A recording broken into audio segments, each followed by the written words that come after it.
পঞ্চায়েত অনেক সফল।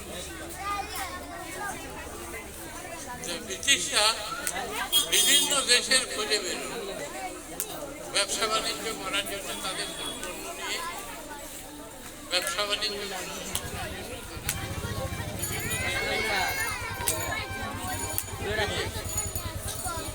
Australia, America, Bharatvarsha, এই সমস্ত দেশ, এগুলো এশিয়ার দেশ বা ইউরোপের পাশে, তারপরে আমেরিকা, এইসব জায়গায় তারা বেরিয়ে পড়ল সেই সব দেশগুলোকে আবিষ্কার করা এবং সেই দেশগুলোর সঙ্গে ব্যবসা বাণিজ্য করা।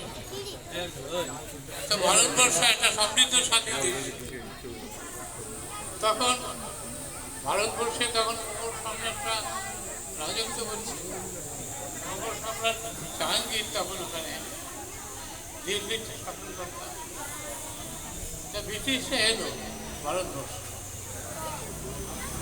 ব্রিটিশরা এলো, এসে তারা মোগল সম্রাটকে বলল যে আমরা তোমাদের দেশের সঙ্গে বাণিজ্য করতে চাই, তোমরা আমাদের সঙ্গে বাণিজ্যে রাজি হবে।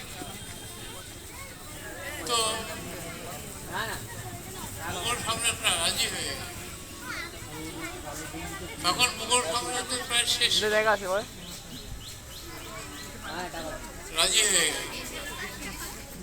ব্রিটিশরা ব্যবসা বাণিজ্য করতে শুরু করল।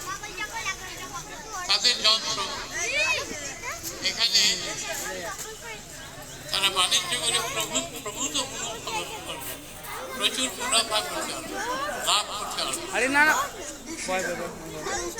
এদের লোভ বেড়ে গেল।